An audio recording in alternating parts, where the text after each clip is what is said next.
Então, para a última parte, que eu vou falar de uma autora brasileira, né, alemã brasileira, ela nasce na Alemanha, mas vem criança para o Brasil, e vou falar especificamente de alguns trechinhos, né, algumas ideias que ela desenvolve nesse livro, né, que é o Sociedade e Consciência, um estudo piagetiano na favela e na escola. É um livro lá dos anos 80, foi a tese de docência dela, defendida em Berlim.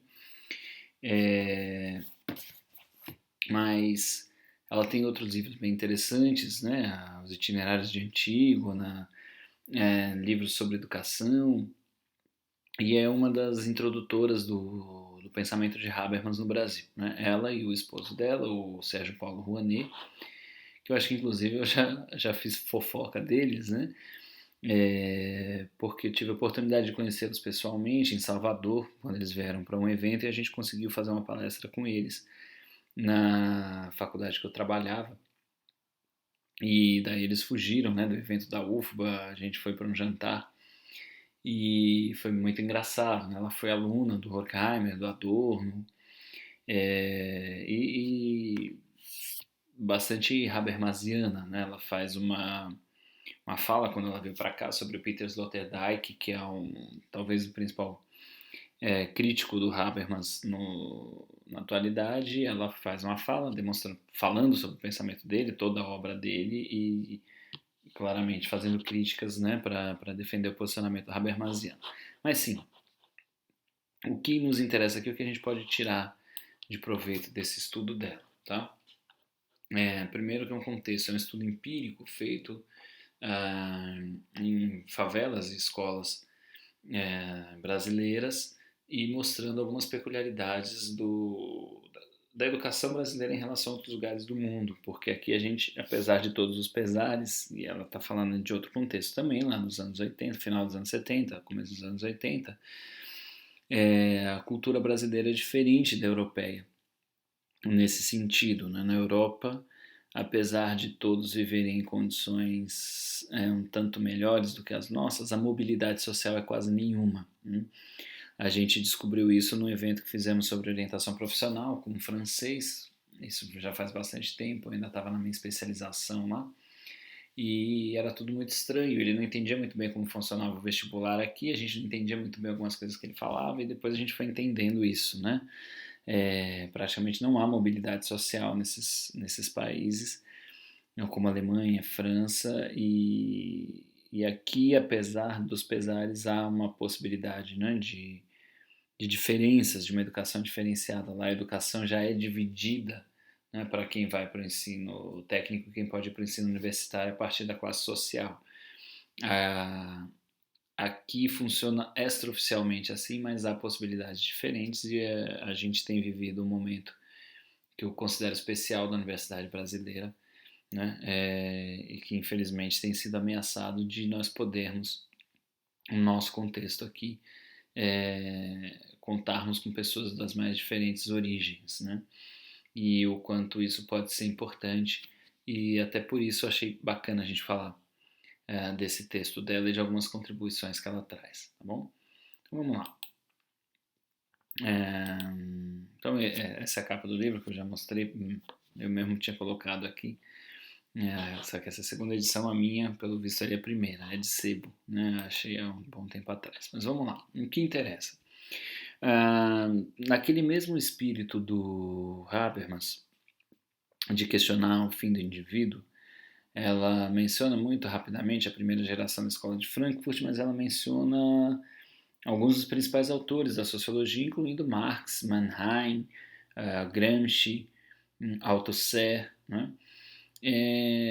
Porque a grande questão que ela coloca é o fato de se falar de consciência, como a gente fala história e consciência de classe, consciência da classe trabalhadora, mas ela faz uma crítica a isso como algo muito abstrato ainda. Né? E a ideia é tentar compreender a consciência concreta.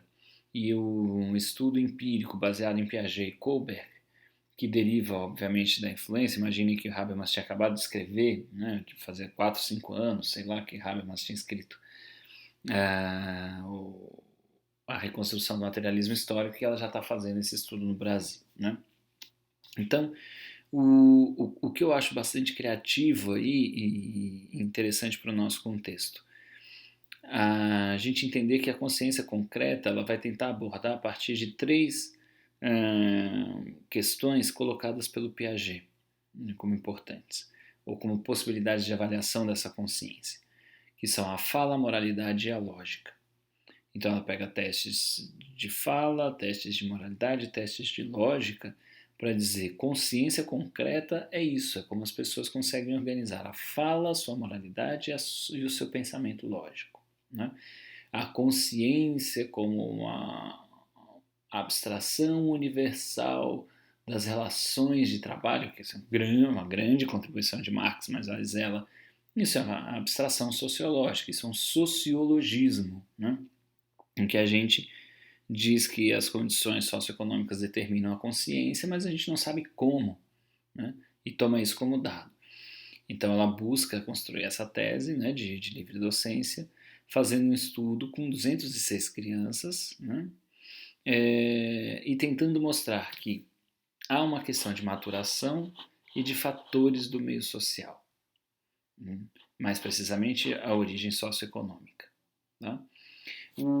Bem resumidamente, aplicando esses testes, né, acreditando que de alguma forma eles são universais, ela mostra críticas interculturais ao Kohlberg, e ainda mantém essa questão. Eu espero ter pelo menos uns 2 minutinhos no final para falar também como é que eu me posiciono em relação a isso. Mas ela acredita que fazendo isso há uma questão de que nos estudos em diferentes condições sociais, e aí principalmente a diferença entre crianças estudadas na favela e crianças de classes médias, né, crianças de classe alta, há diferenças significativas, né, em termos de capacidade de fala, de moralidade e de lógica, né, de raciocínio lógico. Bom, o que se transforma com isso, né, ou como isso muda? O fato de que a escolarização de 8 anos, né, independente do tipo de escola e de classe social, fez com que todos os estudados que passaram pela escolarização básica tiveram níveis bem mais altos nas escalas de fala, de moralidade e de lógica. Né? Qual é a conclusão possível? De que a escolaridade apaga a diferença socioeconômica. Obviamente não em termos socioeconômicos, não em termos de status social, mas em termos de consciência. Né? Ou seja, a possibilidade de uma consciência de si e do mundo funciona igualmente, pelo menos pelos estudos que ela faz, pelos estudos empíricos que ela faz, nos diferentes grupos sociais, tá? Independente de classe econômica. Isso é muito interessante, porque coloca um papel para a escola que transcende o que a gente normalmente fala, que transcende o que as teorias mais críticas, mais clássicas falam. Né? Então, não sei se ficou claro, mas só para enfatizar, né? Essa diferença é uma diferença de consciência, né? Que a escola faz, não, obviamente, de outras coisas. Mas a escolaridade básica já nivela o nível de consciência de si e do mundo. Né? Citando textualmente, a escola tem efeito democratizante sobre o desenvolvimento psicogenético e sociolinguístico, independentemente dos conteúdos transmitidos. Isso é curioso, né? Porque não é uma escola voltada para os direitos humanos, não é uma escola voltada para essas questões. Obviamente são escolas diferentes, com qualidades diferentes, mas no que diz respeito ao desenvolvimento psicogenético e sociolinguístico é tudo muito parecido. E aí ela vai dizer, provavelmente, né, isso teria que ser feito outro estudo para verificar, mas provavelmente pelas relações sociais informais. Se a gente retomar lá o primeiro vídeo, provavelmente por conta da cooperação. Né? Então, não é necessariamente as relações educacionais que faz com que essas crianças tenham esse desenvolvimento, mas muito provavelmente essas relações sociais entre as crianças, né? Então, a escola, apesar de ser um mecanismo de seletividade e de reprodução das classes sociais, isso ela deixa claro, né? Ela é uma leitora de Bourdieu, do Passeron e outros autores que falam do Althusser, né? Como a escola como um aparelho ideológico do Estado, mas essa tese é limitada, né? Porque a escola não faz só isso. A escola, apesar de ser um mecanismo de seletividade, de reprodução das classes sociais, é ao mesmo tempo uma instituição social que funciona no nível da formação de estruturas formais de consciência como instrumento de democratização. Então, a escola é um instrumento importante para os direitos humanos e para a democracia. Lembra uma coisa do déficit democrático, né? Então, ela está tentando mostrar, com testes empíricos, que há um processo democrático, que há um processo de desenvolvimento psicogenético da moralidade nas escolas, apesar da escola, né? Então, com isso, o que ela vai tentar dizer? A teoria da ideologia, né, que é tão importante no marxismo, e aí desenvolvida por Marx, por Mannheim, por Gramsci, por Althusser, muitas vezes coloca os seres humanos como meros reflexos daquilo que as classes dominantes impõem, né? Mas ela vai dizer, não, se a gente estudar o fenômeno concreto de formação da consciência, pelo menos nessas três modalidades, né, da linguagem, moralidade e lógica, a gente vai perceber que a psicologia genética do Piaget, ou a psicologia de uma forma geral, tem uma contribuição importante para a gente corrigir os erros de um sociologismo exagerado, né? E por que isso? O que ela vai tentar mostrar?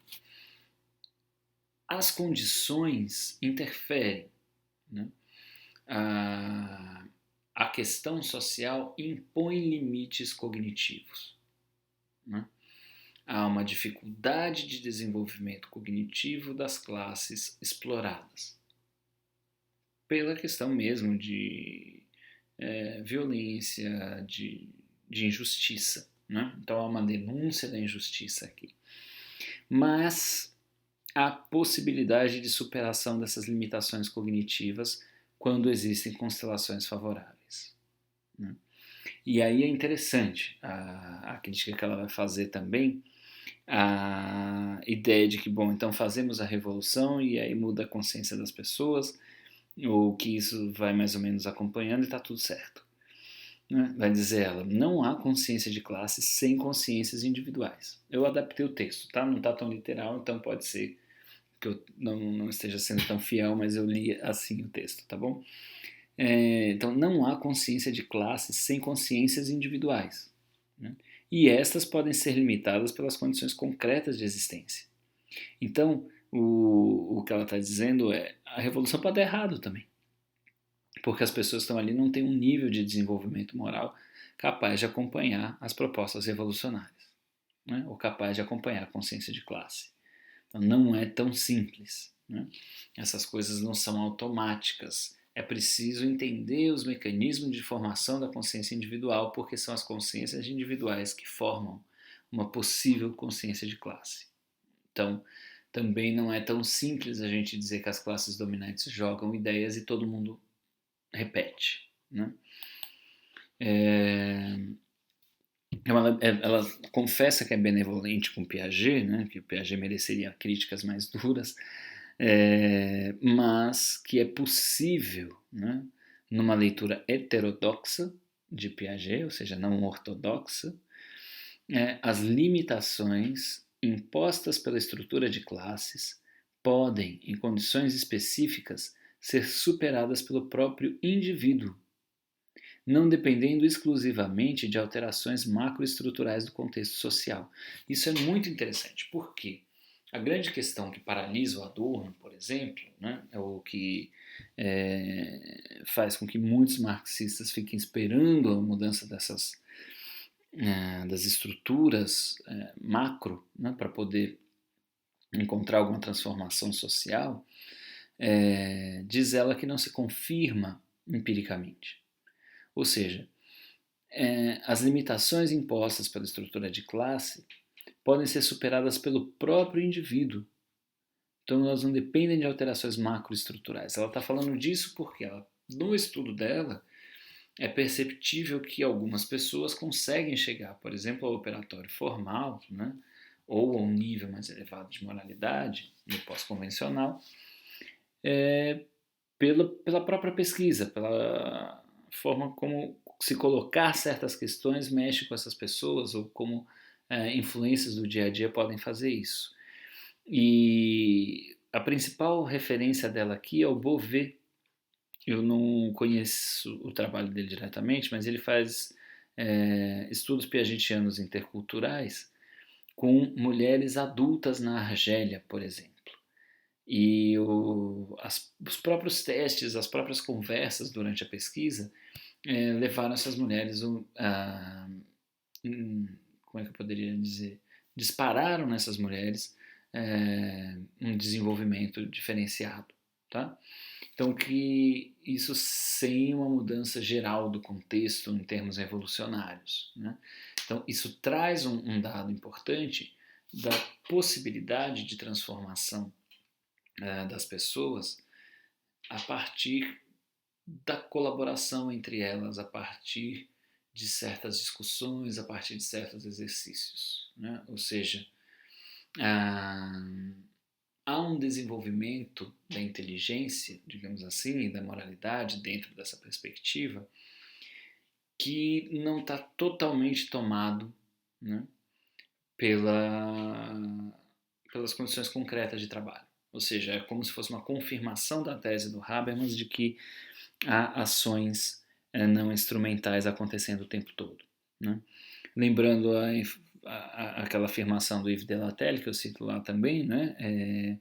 Que segundo Piaget a ação sempre precede a consciência, ou seja, se é possível que essas pessoas tomem consciência, há uma ação anterior ou há uma ação diferenciada que não é puramente dominadora, né?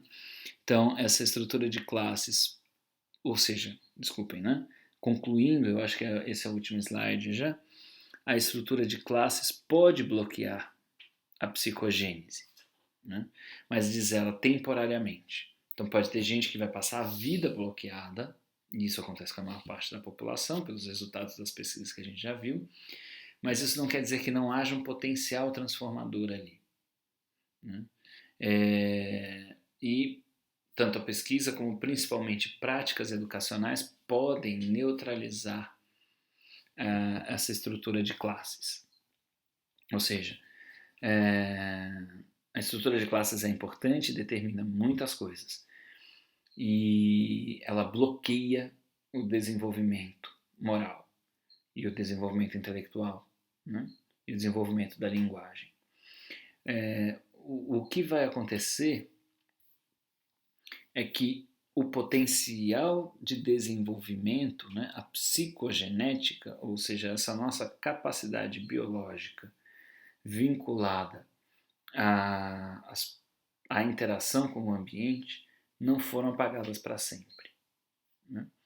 Então, elas estão ali esperando a possibilidade de desenvolvimento. E ela aponta para as práticas educacionais. E aí a pergunta que eu faço entre colchetes para nós, pela conversa que nós tivemos na última semana, é se também não seria possível que práticas psicológicas, e não apenas vinculadas à pedagogia, tivessem como uma de suas funções centrais, dado que a gente tem que promover os direitos humanos, a busca de desenvolvimento dessas possibilidades morais das pessoas, né? De tomada de consciência de si mesmas e do mundo, né? Isso me parece uma grande contribuição, né? Muito interessante, que também está sujeita a críticas, né? Então eu falei que eu ia tirar um minutinho final para falar disso, Primeira coisa, assim, fazendo uma relação com o todo, né, fechando um pouco da Gestalt, dessa aula toda, que passa rapidamente por Piaget, por Kohlberg, pela Gilligan, para chegar na Barbara Freitag, ela não cita a Gilligan. Né? Então eu acho que ela não teve acesso a esse material, devia ser um material contemporâneo ali enquanto ela fazia. Por quê? Isso levanta duas questões em relação ao Habermas que a gente vai ver que chega no Honneth nas nossas discussões. A primeira delas é que essa suposta universalidade do Habermas tem dois perigos aqui que eu gostaria de comentar para a gente também debater no nosso momento síncrono. Né? O primeiro deles é o fato de que essa suposta universalidade, por exemplo, excluiu a voz feminina. Né? E isso é bastante sério. E aí a Carol Gilligan traz essa questão que eu termino, né, o vídeo ali sobre ela, a parte do vídeo sobre ela, falando da questão de que mesmo esse feminismo também tem o seu ponto cego em relação às feministas negras, né, ou às mulheres negras, de uma forma geral. O que acontece? Há um perigo também em alguns desses estudos piagetianos que foram muito criticados no Brasil, principalmente pela Maria Helena de Souza Pato, né, que é um dos principais nomes da psicologia escolar, e que acredito eu faria uma crítica dessa também a esse texto da Bárbara Freitag. Porque há uma questão muito séria em torno do preconceito linguístico, né, e de como foram construídas essas provas de linguagem e de lógica e de moralidade do Piaget e do Kohlberg. Né? Então a Gilligan já mostrou esse problema em relação às mulheres, mas a gente pode se perguntar se essa questão em relação ao desenvolvimento moral nas classes sociais não está muito voltada para uma avaliação que é feita a partir de critérios de uma determinada classe social, de um determinado grupo social, que é o masculino, como a Gilligan mostrou, né? E que não consegue perceber a riqueza da linguagem, da lógica e da moralidade de outras cosmovisões e de outros grupos sociais. Né? Então, eu sempre lembro daquele estudo na Vida 10 na Escola Zero, do menino que sabia as operações matemáticas, mas não do jeito que a escola ensinava, e portanto na escola ele ia mal e trabalhava na feira e dava truco. Né? Então ele sabia somar, subtrair, multiplicar e dividir tranquilamente, mas não no formato que a escola pedia. Isso mostra, né, um etnocentrismo, ou pelo menos uma colonização das culturas dominadas e dos códigos diferenciados pelo sistema centralizado acadêmico, que eu acho que é um risco dos estudos piagetianos de uma forma geral, mas que não invalida a possibilidade de a gente entender que numa sociedade em que há uma valorização muito grande dessa forma de cultura, muitos grupos sociais, infelizmente, realmente ficam em uma condição de mutilação, digamos assim, do seu desenvolvimento, das suas potencialidades. Né? Isso porque a gente vai tirando condições concretas de desenvolvimento dessas pessoas. Mas é um risco de a gente estar cego a outras riquezas e outras possibilidades que essas pessoas apresentam.